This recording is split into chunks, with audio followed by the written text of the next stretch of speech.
अब सेक्टर्स में जैसा आपने ज़िक्र किया कि एक तो बैंकिंग आपको बहुत पसंद है, बैंकिंग एंड फाइनेंशियल्स और दूसरी तरफ आईटी क्षेत्र में आपको बड़ी अच्छी उम्मीदें लग रही हैं। यहाँ पर एक सेक्टर ऐसा है जिस पर कंसेंसस है, मतलब कोई भी आज की तारीख में ऐसा नहीं है जो बैंकिंग और फाइनेंशियल को लेकर के नेगेटिव हो इस समय बाज़ार में। वो अपने आप में एक रिस्क कई बार होता है, हालाँकि लोग कहते हैं कि नहीं कभी-कभी कंसेंसस भी चलते हैं तो बहुत अच्छा चलते हैं। दूसरी चीज़ आईटी सेक्टर दूसरी तरफ ऐसा है जिसको लेकर के जिससे आप पूछें उसकी थोड़ी अलग राय होगी। तो यहाँ पर आईटी पर आपका भरोसा क्यों बन रहा है?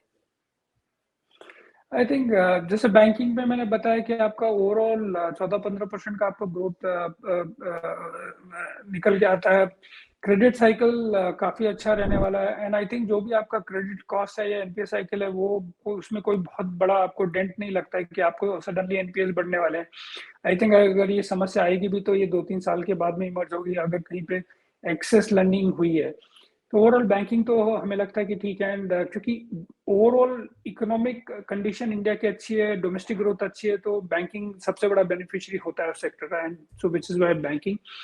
आई थिंक आईटी में अगर आप देखें तो काफी ठीक-ठाक करेक्शन हुआ है, 25 से 50% का करेक्शन हो चुका है। हमें लगता है कि कहीं न कहीं ये फेड का जो एग्रेसिव स्टांस है अगर अगले 5-6 महीने में उसका असर नज़र आने वाला है बिकॉज़ जिस हिसाब से उन्होंने रेट हाइक किया है तो वो उनके इकोनॉमिक नंबर्स में नज़र आना चालू होगा और जब वो निकल के आएगा और अगर वो रिसेशन फ़ियर जो हमें लगता है कि आगे जाके नंबर 1 प्रायोरिटी बन जाएगा तो कहीं न कहीं हमें लगता है कि आगे जाके फेड भी थोड़ा ठंडा पड़ेगा। उस हिसाब से जो रेट एग्रेसिव हाइक किया है वो कहीं न वो थोड़ा लोअर करने का अपना एटलीस्ट जो हॉकिशनेस है वो टेम्पर डाउन करेगा एंड ये हमें लगता है कि overall IT as a sector के लिए अच्छा रहेगा। आईटी की जो स्पेंडिंग है टिपिकली कॉस्ट सेविंग रिलेटेड रहती है ना। अगर आप यूएस में देखिए तो सबसे बड़ा वेज इन्फ्लेशन जो कंसर्न है हमें लगता है कि उसकी वजह से आपके ऑटोमेशन वगैरह वाले जो प्रोजेक्ट्स हैं या कंपनीज ज़्यादातर ऑटोमेट करना चाहेंगी क्योंकि आपको मार्जिन भी बनाने होते हैं।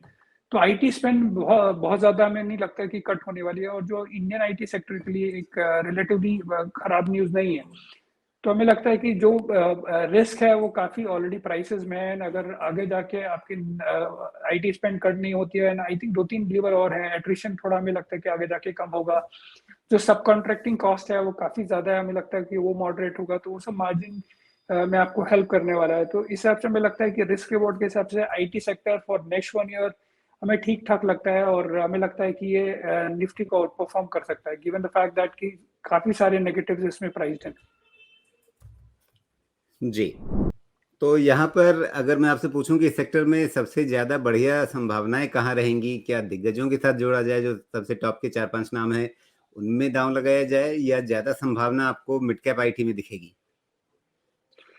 आई थिंक मिक्स है तो फॉर एग्जांपल अगर जैसे मैं बैंकिंग के पहले बात करूंगा तो बैंकिंग में हमें सारे टियर 1 नेम्स अच्छे लगते हैं चाहे वो एचडीएफसी बैंक हो, एक्सिस बैंक हो, इंडसइंड बैंक हो। आईटी में लगता है कि आपका Infosys plus HCL Tech large caps में कोफोर्ज एंड परसिस्टेंट आपके मिड कैप से हमें या टियर 2 कंपनीज में हमें ओवरऑल अच्छे लगते हैं।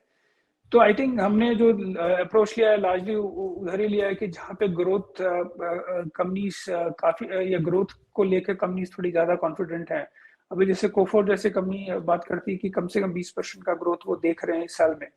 तो हमें लगता है वो काफी कॉन्फिडेंट कमेंट्री है, अदरवाइज काफी सारी कंपनीज बहुत श्योर नहीं है। तो it's a stock specific but overall in general I think IT sector हमें ठीक लगता है एंड विद इन दैट जो मैंने 4 नाम बताए, 2 टियर 1 और 2 टियर 2 में हमें ये रिलेटिवली ज्यादा पसंद है।